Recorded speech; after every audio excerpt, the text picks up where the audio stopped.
غوث پاک جیلانی شیخ عبد القادر رضی اللہ تعالی غوث اعظم درمیان اولیاء چو محمد درمیان انبیاء. غوث اعظم کا ولیوں میں وہی مقام ہے جو نبیوں میں رسول کریم کا مقام ہے.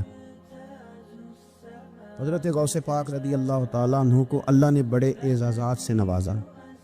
ایک اعزاز اللہ نے یہ دیا کہ ماں کی طرف سے حسینی ہے، باپ کی طرف سے حسنی سید. نانا بھی اللہ کے ولی، دادا بھی اللہ کے ولی، پھپھی بھی اللہ کی بہت بڑی ولی ہے، بہت بڑی ولی. والد گرامی، آپ نے وہ سیب والا واقعہ تو بڑا ہی سنا ہوا ہے، اس طرف تو میں نہیں جاتا. ماں بھی اللہ کی بہت بڑی ولی ہے. یہ اللہ نا اسباب بناتا ہے، خود ماحول بناتا ہے.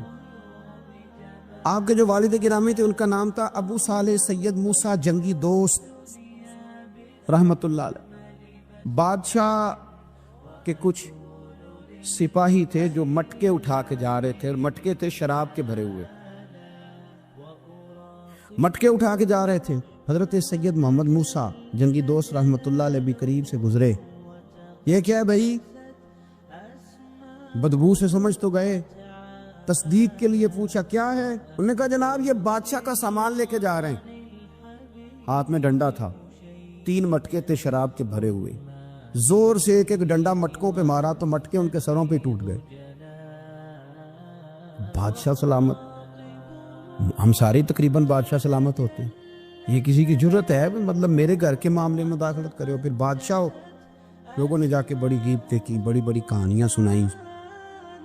اس نے تو توڑ دیا جی مٹکے آپ کے، نے کوئی حال نہیں چھوڑا. تو بادشاہ کہنے لگا بلاؤ سید موسیٰ پاک جنگی دوست رحمت اللہ علیہ کو بلا لیا. تو کہنے لگے بادشاہ تمہیں پتا تھا مٹکے کس کے ہیں؟ آپ فرمانے لگے پتا تھا مجھے. کہا کیوں توڑے؟ فرمایا اس لیے توڑے کہ مجھے تیرے اوپر رحم آ گیا تھا. تو اگر شراب پیے گا تو دوزخ میں جلے گا. مجھے رحم آیا تھا، میں نے توڑ ڈالے.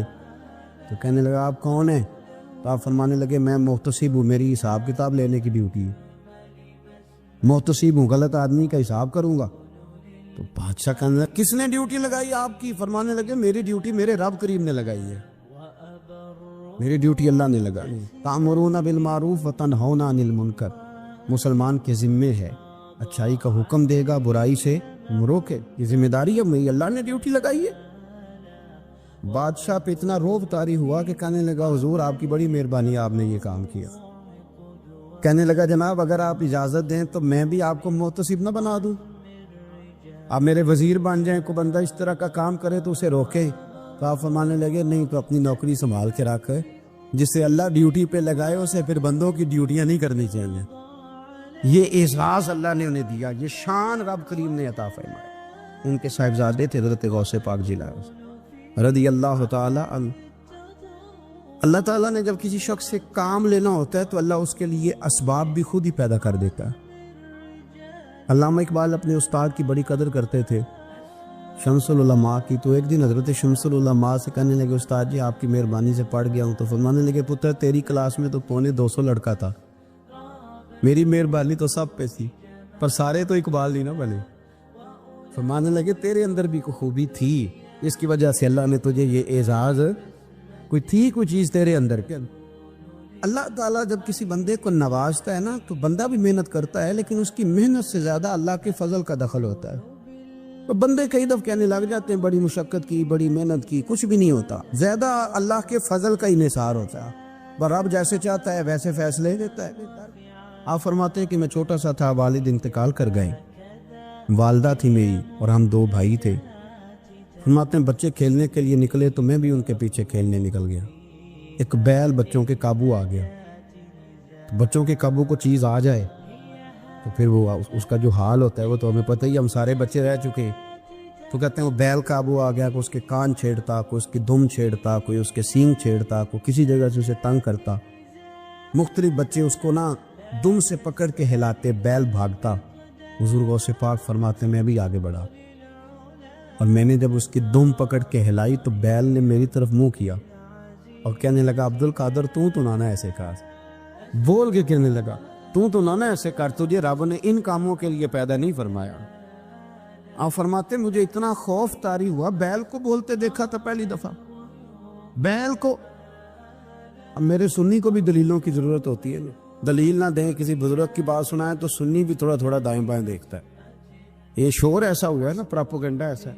میں حدیث پاک سنا دیتا ہوں۔ رسول کریم صلی اللہ تعالی علیہ وآلہ وسلم فرماتے ہیں ایک شخص نے بیل پہ سواری کر لی تھی۔ بیل سواری کے لیے نہیں پیدا کیا تھا، سواری کے لیے اونٹ ہیں، خچر ہیں، گھوڑے ہیں، گدھے ہیں، بیل کھیتی باڑی کے لیے۔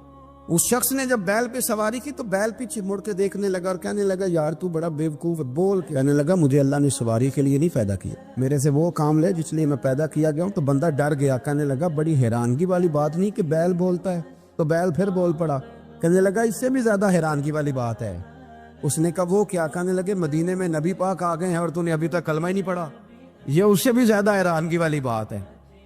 جامع المعجزات میں حدیث موجود ہے، حضور آ گیا اور تو نے کلمہ ہی نہیں پڑھا۔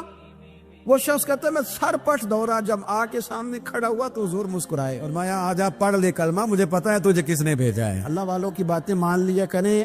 میں بڑی ذمہ داری سے کہتا ہوں رب کریم کے کوئی بندوں کی بات کتاب و سنت کے خلاف نہیں ہوتی، وہی تو کتاب و سنت آگے پہنچانے والے ہوتے۔ تو حضور غوث پاک فرماتے ہیں میں وہ ڈر کے گھر آیا، جب گھر پہنچا تو میرے کانوں میں آواز آ رہی تھی لبیک اللہم لبیک لا شریک لک لبیک۔ فرماتے میں چھت پہ چڑھا اور میں نے جیلان میں اپنی چھت پہ کھڑے ہو کے دیکھا، تم حج کے دن تھے، میری سیدھی نظر میدان عرفات پہ گئی۔ لوگ میدان عرفات میں بیٹھ کے لبیک لبیک پڑھ رہے تھے۔ پہلے میں وہاں سے ڈر کے آیا، پھر چھت سے ڈر کے نیچے اترا، ماں کو ساری بات بتائی تو کہتی میری ماں کہنے لگی بیٹے جب تو پیدا ہونے والا تھا تو مجھے بڑی بشارتیں ملتی۔ فرماتے ہیں ماں نے نا کھولا بکسا صندوق تو 80 دینار نکالے۔ فرمایا پتر تم 2 بھائی ہو اور تمہارا باپ کل جاگیری 80 دینار چھوڑ گیا، 80 40 تمہارے 40 تمہارے بھائی کی۔ فرمایا بیٹا ایک بات کا خیال رکھنا، میں اور تو تمہارا باپ کوئی نہیں، بھائی چھوٹا ہے، میں پیچھے نہیں آ سکتا، یہ 40 دینار لے جا اور جا بغداد چلا جا، جا کے تعلیم حاصل کر، بیٹے میں پہنچ نہیں سکتی، خیال رکھنا۔ غوث پاک فرماتے ہیں 12 سال میں نے تعلیم حاصل کی یارو، میں نے پتے بھی کھائے اور خود آپ کا فرمان موجود ہے۔ فرماتے ہیں ایسی سختیاں بھی دیکھیں، ایسی سختیاں بھی دیکھیں کہ پتھروں اور پہاڑوں پہ گزرتی تو شاید پگھل جاتے، لیکن میں نے اپنے نبی کا دین پڑھا۔ اب تو پیر کے گھر میں جو پیدا ہوتا ہے وہ علم لدنی والا ہوتا ہے۔ سعودہ پتر ہے، او خدا کے بندے صبر کر۔ اگر غوث پاک حسنی حسینی سید ہو کے باقاعدہ پھٹی پہ بیٹھ کے پڑھتے ہیں، تو کس پیر کا مرید ہو گیا جسے علم ہی کوئی نہیں، جو جاہل آدمی ہے؟ یہ ضروری ہے، علوم دینیاں ضروری ہیں، اس کے بغیر کام نہیں چلتا۔ اور غوث پاک رضی اللہ تعالیٰ عنہ کی آپ پوری زندگی پڑھ کے دیکھ لیں، غوث پاک تمام اولیاء کے امام ہیں، ساری زندگی۔ غوث اعظم سے کسی نے پوچھا آپ نے سب سے زیادہ دین کا کام کس طرح کیا، تو فرماتے ہیں تقریر کے ذریعے۔ اب تقریر کرنے والا مولوی ہوتا ہے اور تویز دینے والا، سبحان اللہ۔ غوث پاک رضی اللہ تعالیٰ عنہ فرماتے ہیں میں نے دین کا سارا کام کس ذریعے سے کیا ہے؟ ہفتے میں 3 جلسے کرتے تھے اور 70 ہزار کا مجمع ہوتا اور بغیر لاؤڈ سپیکر کے تقریریں ہوتی، اور فرماتے ہیں جیسی سمجھ پہلے بندے کو آتی تھی ویسی آخری والے کو آتی تھی۔ لوگوں نے کہا حضور یہ کرم کیسے ہوا؟ فرمانے لگے میں نے جب تعلیم حاصل کر لی تو بولنا آتا ہی نہیں تھا، تو میں بڑا پریشان ایک دن سو گیا تو خواب میں رسول کریم کا دیدار نصیب ہوا۔ ان نے فرمایا تو واز کیا کر، تیرے واز سے لوگوں کو فائدہ ہوگا۔ یا رسول اللہ میں اجمی بندہ ہوں، لوگوں کے سامنے کیسے بات کروں گا؟ تو حضور نے فرمایا منہ کھولنا ذرا۔ کہتے میں نے منہ کھولا تو محبوب نے 7 دفعہ لعاب دہن ڈالا میرے منہ۔ آپ فرماتے ہیں پھر بولتا میں تھا، اثر کوئی اور پیدا کر دیتا۔ حضور غوث پاک رضی اللہ تعالیٰ عنہ نے 40 سال دین کا کام کیا۔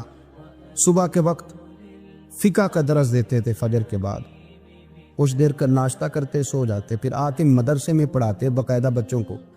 غوث پاک رضی اللہ تعالیٰ عنہ کی سیرت پر آپ ساری کتابیں پڑھ لیں، ساری کتابیں لو، میں نے بھی بڑا ہی دعویٰ کر دیے، یعنی ساری کتابیں جتنی اب تک چھپی ہوئی ساری پڑھ لو، کہیں نہیں ملے گا کہ ہم غوث پاک کے آستانے پہ گئے۔ غوث پاک کسی بندے نے یہ نہیں کہا ہم غوث پاک کے آستانے پہ گئے، غوث پاک کے دربار پہ گئے، سب نے یہی لکھا ہے کہ ہم حضور غوث پاک کے مدرسے میں گئے۔ ہمارے نا مدرسوں میں سبق تقسیم ہوتے ہیں، سال جب شروع ہوتا ہے نا تو سبق تقسیم ہوتے ہیں، ہمارے مدرسے میں بھی تقسیم کرتے ہیں ہمارے مولانا۔ آپ حدیث پاک پڑھائیں گے، فلانا استاد منطق پڑھائے گا، فلانا فلسفہ پڑھائے گا، فلانا یہ سبق تقسیم ہوتا ہے، فلانا قرآن، فلانا حدیث، فلاں فقہ۔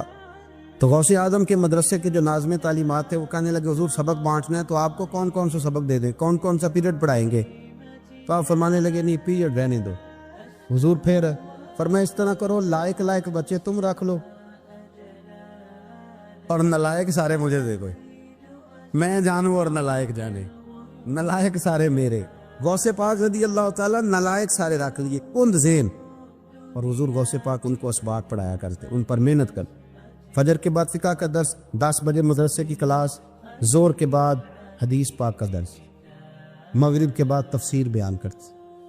بانج علموں جو کرے فقیری، وہ کافر مرے دیوانہ۔ اور عشاء کی نماز کے بعد ہفتے میں 3 جلسوں سے خطاب، اور یہ سارے کام کر کے نا تو پھر بھی غوث اعظم جب دنیا چلی جاتی تو وضو کر کے مصلی پہ بیٹھ جاتے، اور 40 سال بیت گئے، ساری رات اللہ کی بارگاہ میں عبادت کرتے۔ 40 سال حضور غوث پاک کو اللہ نے بڑا اعزاز دیا، کتابیں لکھی، ڈیوٹی کی، محنت کی، کوشش۔ ایک عیسائی مسلمان دونوں جھگڑا کر رہے ہیں، غوث اعظم گزر رہے ہیں، جھگڑا ہو رہا ہے۔ عیسائی مسلمان سے کہتا ہے ہمارے نبی صلی اللہ علیہ وسلم نے مردے زندہ کیا، تمہارے نبی نے بھی کو کیا تو بتاؤ۔ مسلمان پڑھا ہوا نہیں تھا، حالانکہ نبی پاک نے بڑے مردے زندہ کیے، پڑھا نہیں تھا، بتا نہ سکا۔ غوث اعظم کے کان میں آواز گئی تو جا کے عیسائی کا بازو پکڑ کے جھنجھوڑا، فرمانے لگے کیا کہا تم نے؟ میرے مصطفیٰ نے مردہ زندہ کیا تو بتاؤں؟ فرمایا تو نبی پاک کی چھوڑ، میں غلاموں کا غلام ہوں، میں غلاموں کا غلام ہوں، مجھے بتا کون سا مردہ زندہ کرنا۔ تو چھوڑ، حضور کی بات نہ کر، میں غلاموں کا غلام ہوں، مجھے بتا کون سا مردہ زندہ کرنا ہے۔ پرانی قبر پہ لے گیا، کہنے لگا جی اگر نہ ہوا تو؟ غوث اعظم فرمانے لگے جو تو کہے گا وہ میں کروں گا۔ تو کہنے لگے اگر ہو گیا تو؟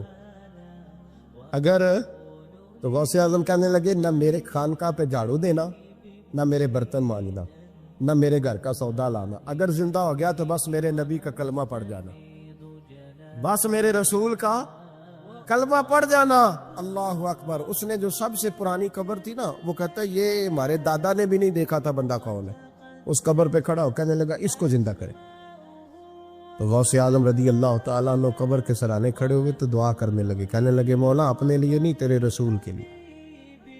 پھر فرمایا قم باذن اللہ، اٹھ اللہ کے حکم کے ساتھ۔ ایک عورت کلمہ پڑھتی ہوئی کھڑی ہو گئی اور کھڑی ہو کے اس نے پہلا جملہ کہا تو کمال کر دی، کہنے لگی میرے نصیب دیکھو، میں بنی اسرائیل کی تھی، عبد القادر تیرے صدقے جاؤں، تو نے مجھے کھڑا کیا ہے تو اللہ نے مجھے مصطفیٰ کا کلمہ پڑھنے کی توفیق دے دی، تیرے قربان جاؤں عبد القادر، تیری کیا بات ہے۔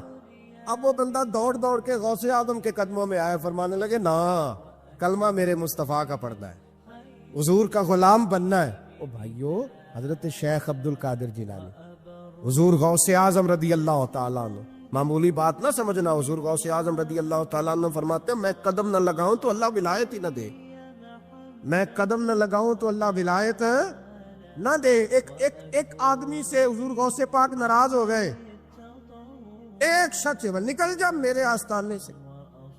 دعا منگیا کرو سنگیو، کہ مرشد نہ رس جاوے، جنہ دے پیر رس جاندے، وہ جیوندے بھی وہ مرے ہی رہن، چل دوڑ جا، نکل جا۔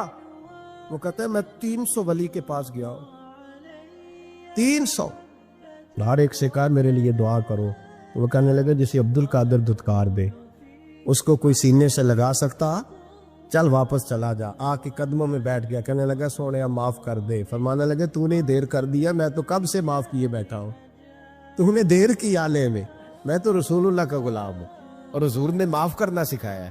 حضور غوث پاک واز کرتے، نصیحت کرتے، اور چونکہ نہ شہرت کے لیے، نہ مال کے لیے، نہ نوٹوں کے لیے، اس لیے غوث اعظم جب تقریر کرتے نا، ایک دن بغداد میں بارش شروع ہو گئی، خطاب ہو رہا تھا، لوگ بکھرنے لگے تو 2 جملے غوث پاک کے، کہنے لگے یا اللہ تو دلوں کے بھید جانتا ہے، اگر بندے میں نے اپنی ذات کے لیے اکٹھے کیے ہیں تو تیز بارش برسا، دڑا دے سارے، اگر تیرے لیے اکٹھے کیے ہیں تو پھر بھی تیری مرضی، رکھنے ہیں تو رکھ، بھیجنے ہیں تو حضرت یحییٰ کہتے ہیں سارے بغداد میں بارش ہوتی تھی، پر جہاں غوث اعظم کی محفل ہوتی تھی وہاں کوئی نہیں ہوتی تھی، وہاں کوئی نہیں ہوتی تھی۔ غوث اعظم تقریر کرتے، کبھی کبھی وجد آتا تھا، کبھی کبھی ایک ماحول ہوتا ہے نا، کبھی کبھی حضور غوث اعظم وجد میں آتے تھے، کبھی کبھی اللہ کی دریائے رحمت کو بھی کبھی کبھی جوش آتا ہے۔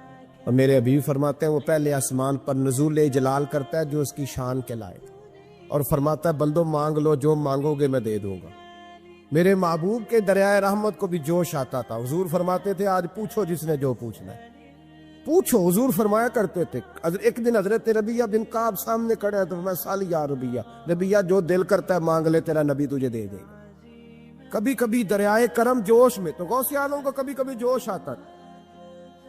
ایک دن تقریر کرتے کرتے کرتے کرتے جذبات میں آ گئے، جوش میں، یوں نظر اٹھائی تو حضرت خضر گزر رہے تھے اوپر سے، اور جوش جذبات میں فرمانے لگے، او بنی اسرائیل کے ولی ذرا نیچے تو اتر، ذرا محمد عربی کے غلام کی بھی چند باتیں سن کے جا، تجھے سناؤ رسول اللہ کے غلام کس طرح کے ہوتے ہیں۔ عالم وجد میں، کیف میں تھوڑی دیر گزری تو تڑپنے لگی، مجمع پہ سکوت طاری، لوگ سمجھ نہیں رہے ہو کیا رہا۔ ایک آپ کے خلیفہ تھے حضرت علی بن ہیتی، وہ دیوار کے ساتھ ٹیک لگا کے سو رہے، سارا مجمع دم بخود ہے، یہ کیا ہونے لگا؟ غوث پاک اٹھے، تقریر وہیں رہ گئی، علی بن ہیتی کے پاس جا کے یوں ہاتھ باندھ کے کھڑے ہو گئے، اور دیر تک نبی پاک پہ درود پڑھتے رہے۔ ان کی آنکھ کھلی تو وہ بھی روئے، غوث اعظم بھی روئے، دعا ہو گئی، جلسہ ختم۔ غوث پاک سے تو پوچھنے کی طاقت ہی نہیں تھی نا کسی کی، ان سے کون پوچھے؟ لوگ حضرت علی کے پاس، حضرت علی بن ہیتی رحمت اللہ علیہ، حضور یہ کیا ہوا؟ ہمیں سمجھ نہیں آئی۔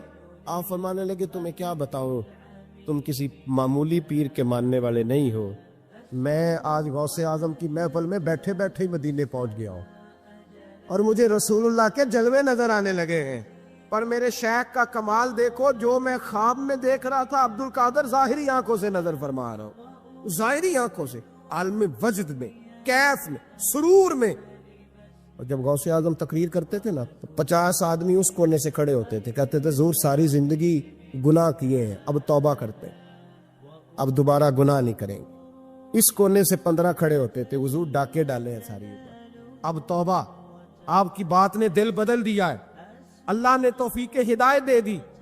ادھر سے 10 کھڑے ہوتے، حضور سود کا دھندا، چوری کا دھندا، آج کے بعد توبہ۔ ایک بزرگ تھے حضرت یحییٰ بن نجا ان کا نام تھا، وہ کہتے ہیں میں نے سوچا روز بندے توبہ کرتے ہیں، آج میں گنوں نہ کہ ایک محفل میں کتنے کرتے ہیں، آج گنوں نہ۔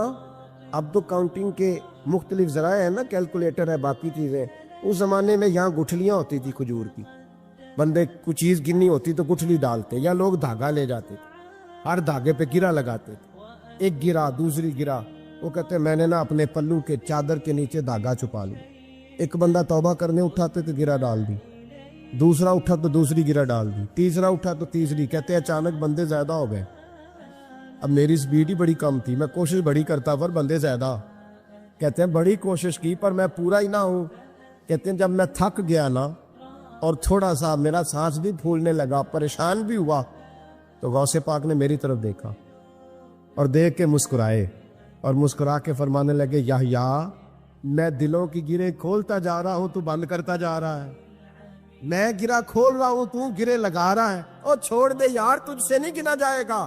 یہ عبد القادر کی وجہ سے توبہ نہیں کر رہے، خدا کے فضل کی وجہ سے کر رہے، اور اللہ کا فضل گنا جا سکتا نہیں، شمار کیا جا سکتا، فرمایا نہ کر۔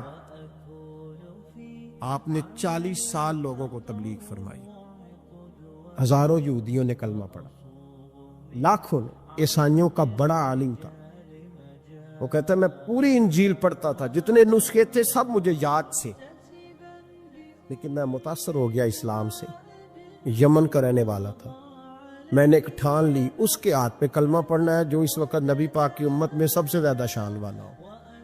کہتے ہیں میں سویا تو خواب میں جناب عیسیٰ کا دیدار ہوا، اور مجھے کہنے لگے تلاش کرنے کی ضرورت ہی کوئی نہیں، بغداد چلا جا، بغداد حضور غوث پاک کی بارگاہ میں، فرمانے لگے اس وقت نبی پاک کی امت میں سب سے زیادہ شان اللہ نے حضور غوث اعظم کو عطا فرمائی، شیخ عبد القادر جیلانی رضی اللہ تعالی، غوث پاک۔ ہم کوئی دیوانے لوگ نہیں، یا ہمیں شعور نہیں، کہ ہمیں عقل نہیں. غوث اعظم نے 40 سال شام میں وضو کیا اور فجر تک اللہ کی عبادت.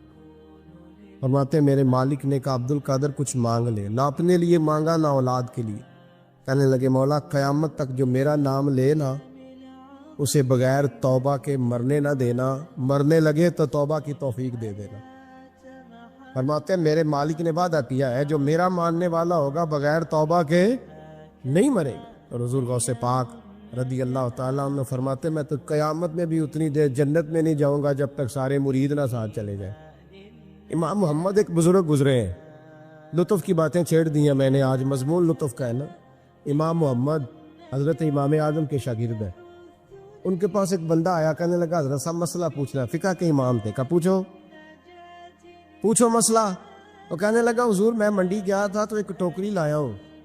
کیا ہم کیا کہتے ہیں, پیٹی کہتے ہیں کریٹ کہتے ہیں, دونوں کہتے ہیں. تو کہتے ہیں وہ میں ایک پیٹی لایا ہوں, ایک ٹوکری سیب کی بھری ہوئی. حضور اب میں نے کھول لیا تو آدھے صحیح ہیں آدھے خراب ہیں, آدھے ٹھیک ہے آدھے خراب ہے, تو میرے لیے فتویٰ کیا ہے, صحیح رکھ کے باقی واپس کر دوں؟ تو امام محمد فرمانے لگے نہیں, شریعت کہتی ہے یا سارے رکھ یا سارے واپس کر. یہ کہے تو رونے بھی لگ گئے ساتھ. تو کہنے لگا حضور مسئلہ مجھے بتایا ہے, اور رونے آپ لگ گئے. کہنے لگے مجھے بھی کوئی بات یاد آ گئی ہے. قیامت میں جب کسی استاد کے شاگرد جائیں گے, کسی پیر کے مرید جائیں گے, اور کہنے لگے جب مصطفیٰ کے غلام جائیں گے, جب غوث اعظم کے ماننے والے جائیں گے, تو کچھ اچھے ہوں گے کچھ برے ہوں گے. تو ہم بھی کہیں گے یا اللہ یا سارے رکھ یا سارے بھیج یا سارے رکھ یا. تو فرمایا رب کریم نیکوں پہ ظلم تو کرے گا نہیں, اس لیے امید ہے وہ کہے گا میں نے جنت کھول دی ہے, لہذا رسول اللہ کی ساری امتی جنت میں داخل ہو جائے, ساری امتی جنت میں داخل ہو جائے. پیش حق مجدہ شفاعت کا سناتے جائیں گے, آپ روتے جائیں گے, ہم کو ہنساتے جائیں گے. باغ جنت میں محمد مسکراتے جائیں گے, پھول رحمت کے گریں گے, ہم اٹھاتے جائیں گے.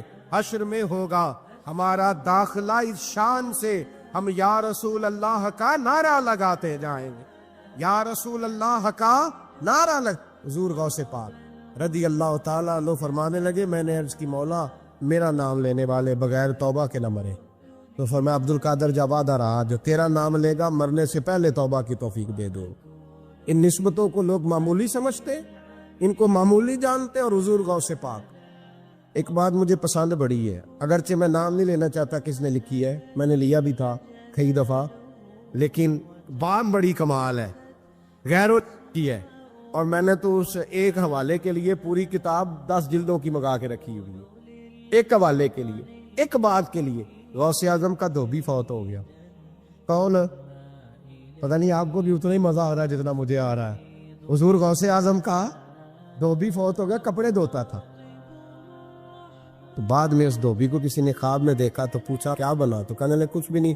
فرشتے نے آ کے پوچھا مال ربو کا, رب کون ہے؟ تو میں نے کہا میں تو غوث پاک کا دھوبی ہوں. اس نے پوچھا ماں دینوں کا تیرا دین کیا ہے؟ تو میں نے کہا میں غوث پاک کا دھوبی ہوں. فرشتہ پھر کہنے لگا تو کیسا دیوانہ ہے, میں کہہ رہا ہوں کہ اللہ کا پتہ بتا, رب بتا, تو غوث پاک کا بتا رہا ہے. کہتے ہیں 2-3 دفعہ کہا, جاگ رہے ہیں آپ لوگ, 2-3 دفعہ کہا. وہ بار بار یہی کہتا کہ میں غوث پاک کا, میں غوث اعظم کا دھوبی ہوں. کہتے ہیں حضور غوث اعظم اس کی قبر میں تشریف لائے. قبر میری تے میرے اپیرا جے کر پاوے پھیرا, قبر میری تے میرے اپیرا جے کر پاوے پھیرا, قبر دے وچوں ہڈیاں اٹھ کے مجرا کر سن تیرا. حضور غوث اعظم قبر میں آئے اور فرمانے لگے کیوں تنگ کرتے ہو میرے ماننے والے کو, کیوں تنگ کرتے ہو میرے, یہ کوئی لوارث ہے اس کو تنگ کر رہے ہو؟ کہا حضور اللہ کا پتہ بتاتے ہیں تو آپ کا بتاتے ہیں. فرمانے لگے تمہیں سمجھا رہا ہے, یہ تمہیں سمجھا رہا ہے کہ عبد القادر کے تو کوئی دروازے سے گزر جائے تو اسے خدا یاد آ جاتا ہے, اس نے تو ساری زندگی کپڑے دھو کے دیے.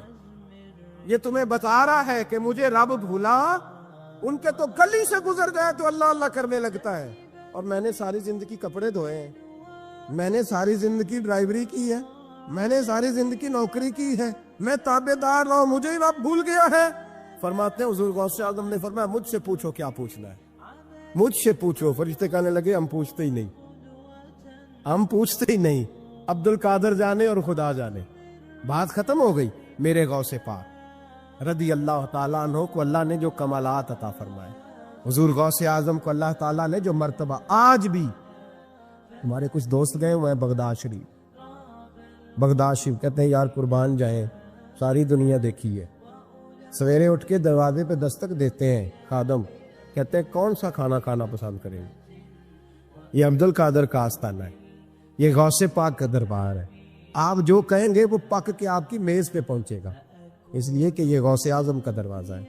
یہ قیامت تک کھلا ہے فقیروں کے لیے, غریبوں کے لیے, مجبوروں کے لیے. غوث اعظم دریائے دجلہ پہ کھڑے تھے تو غریب رو رہا تھا. فرما کیوں روتے؟ اس نے عرض کی حضور غریب ہوں, ملا سے کہا تھا دھار سفر کرا دے ادھار, اس نے کرایا نہیں. رو رہا ہوں کہ پیسے ہوتے تو رسوا تو نہ ہوتا, ضروری کام تھا دریا کے اس پار. غوث اعظم دوڑے گئے, 100 دینار لائے. ملا واپس آیا تو اس کو 100 دینار دے کے کہنے لگے یہ پکڑ لے, آج کے بعد کسی غریب کو منع نہ کرنا, جو غریب ملے اسے عبد القادر کے کرائے پہ سفر کرا دینا. زندگی سخاوت سے بھری ہوئی تھی تو آج بھی ان کا آستانہ سخاوتیں بانٹ رہا ہے. حضرت بشر عافی رحمت اللہ علیہ سے سارا زمانہ پیار کرتا تھا. بغداد کا ایک تاجر کہتا ہے مجھے نہیں بابا اچھا لگتا تھا. ہمارا اپنا اپنا ذہن ہے نا, ہم کہتے ہیں میں نے جدھر ساری دنیا جا رہی ہے وہاں نہیں جانا. کہتے ہیں کہ وہ بابا مجھے نہیں اچھا لگتا تھا, حالانکہ سارا بغداد عزت کرتا. کیوں نہیں اچھا لگتا تھا؟ کہتے اس لیے کہ بابا نہ صرف فرض مسجد میں پڑھتا تھا, باقی نماز گھر جا کے. تو میں کہتا تھا اتنا ولی ہے تو باقی بھی مسجد میں پڑھے. کہتے ایک دن میں نے کہا جسوسی کرنی ہے اس کی, جو کہ اسلام میں منع ہے. کہتے حضرت بشر عافی رحمت اللہ علیہ نے جمعے کے فرض پڑھے, فرض پڑھ کے نکل گئے دوڑ کے. فرماتے میں پیچھے ہو گیا, میں نے کہا آج میں نے سنتیں چھوڑ دی ہیں پر اس کا پتہ کرنا ہے, سنت نفل بعد میں پڑھوں گا. کہتے ہیں حضرت بشر عافی جلدی سے نہ ایک کباب والی دکان پہ گئے, وہاں سے کباب خریدے. اور میں نے کہا بوڑھے کی عمر دیکھو اور اس کے ذائقے دیکھو, اس عمر میں بھی کباب کھائے گا. اوئے ہوئے, مولوی کو روٹی نے ستایا تھا اس لیے سنت اور نفل چھوڑ آیا ہے. کہتے تھوڑا سا وہ آگے بڑھے تو نان بھائی کی دکان سے نان خریدے. میں نے کہا دیکھو یار, دیکھو اس کے ذائقے, گرم نان کھائے گا. بہت سارے لوگ بغداد میں رات کی روٹی کھاتے پر یہ گرم کھاتا ہے. کہتے ہیں حضرت وہ نان اور کباب لے کے جنگل کی طرف مڑے تو میرے دل میں خیال آیا یار بڑا ہی اس آدمی کا عجیب ذہن ہے, یہ اب سبزے پہ بیٹھ کے یہاں موج کرے گا, کھائے پیے گا, اور سنت نفل چھوڑ دی, اللہ ہزاروں مرید ہیں. کہتے حضرت جنگل میں داخل ہوئے, تھوڑا سا سفر کیا تو کچی آبادی آ گئی. کچی آبادی, ایک کچے مکان کی ٹوٹا ہوا دروازہ, باہر سے کنڈی لگی. بغداد کے ننگے پاؤں چلنے والے ہزاروں مریدوں کے اس پیر نے کنڈی کھولی, اندر گئے. ایک فالج زدہ بابا جی بیٹھے. کہتے حضرت بشر عافی نے اپنی پگڑی کھولی اور اس آدمی کے منہ سے پانی نکل رہا تھا, رال ٹپک رہی تھی. کہتے پہلے اپنی پگڑی سے منہ صاف کیا, پھر پیالے سے پانی ڈال کے منہ دھویا, پھر حضرت اس کے ٹانگوں پہ کپڑا ڈال کے روٹی کا لقمہ توڑ کے اس کے منہ میں ڈال کے کہنے لگے بابا ناراض نہ ہونا, جمعے والے دن مجھے دیر ہو جاتی ہے, ابھی تو میں نے سنت اور نفل بھی پڑھنے ہیں, ناراض نہ ہونا مجھے دیر ہو جاتی ہے. کہتے ہیں وہ بابا رو پڑا اور کہنے لگا بشر یار 14 سال ہو گئے تو روز آتا ہے. 14 سال, یہ 1 صدی کا قصہ ہے, 2-4 برس کی بات نہیں. 14 سال سے تو روز آتا ہے. میں پتہ نہیں کب تک لاش بنے پڑا رہوں گا, تو کب تک آئے گا؟ حضرت بشر عافی نے بابے کے آنسو پوچھ کے کہا بابا فکر نہ کر, آج کے بعد یہ جملہ نہ کہنا کہ تو میرے لیے بوجھ ہے. فرمایا لوگ سمجھتے ہیں کہ میں نے عبادت کر کے مقام پایا ہے, لوگ سمجھتے ہیں میں نوافل زیادہ پڑھتا ہوں, دنیا جانتی ہے کہ میری رات کی تسبیح زیادہ مضبوط ہے, پر میں ان میں سے کوئی بات بھی نہیں. میں تو تیری نوکری کرتا ہوں تو اللہ نے میری عزتوں میں اضافہ فرما دیا ہے. سوچ ہی صاف نہیں, نظریہ ہی ٹھیک نہیں, فکر ہی ٹھیک نہیں. اسلام نظریے کا مذہب ہے, سوچ کا. مسند امام احمد بن حنبل کی حدیث سنی, حضرت انس بن مالک فرماتے ہیں جب انسان نے روزہ رکھا ہوتا ہے نا تو روح ویسے ہی پاک ہوتی ہے اس کی. میں نے یہ سوچا کہ کچھ باتیں ایسی کی جائیں جس سے تھوڑی سی سوچیں بھی تبدیل ہو, کچھ سوچوں کا وضو, سوچوں کا غسل, افکار و نظریات کی بھی بات ہو. ہم سمجھتے ہیں کہ شاید کثرت عبادت اصل ہے. اقبال کہتے ہیں یہ ذکر نیم شبی، یہ مراقبے، یہ سرور، تیری خودی کے اگر نگہباں نہیں تو پھر کچھ بھی نہیں ہے. تیری خودی کے اگر، اور پھر عام چیز نہیں کہا یہ ذکر نیم شبی، سویرے سحری کا ذکر، یہ مراقبہ، یہ جو تو گھنٹوں اللہ کی یاد میں بیٹھا رہتا ہے، یہ سرور. کہتے بے کیف عبادت نہیں، سرور والی. یہ ذکر نیم شبی، یہ مراقبے، یہ سرور، تیری خودی کے اگر نگہباں نہیں، اگر تیرے نظریے کو نہیں بدل سکے، تیری سوچ نہیں بدل سکے، تیرا ایمان مضبوط نہیں کر سکے، تیری خودی کے اگر نگہباں نہیں تو پھر کچھ بھی نہیں. اور خرد نے کہہ بھی دیا لا الہ الا اللہ تو کیا حاصل؟ دل و نگاہ، دل و نگاہ، دل و نگاہ اگر مسلمان نہیں تو پھر کچھ بھی نہیں. دل و نگاہ. اقبال کہتے ہیں ایک دل کا کلمہ پڑھ، دوسرا نظر کا کلمہ پڑھ، ان پہ پابندی لگا.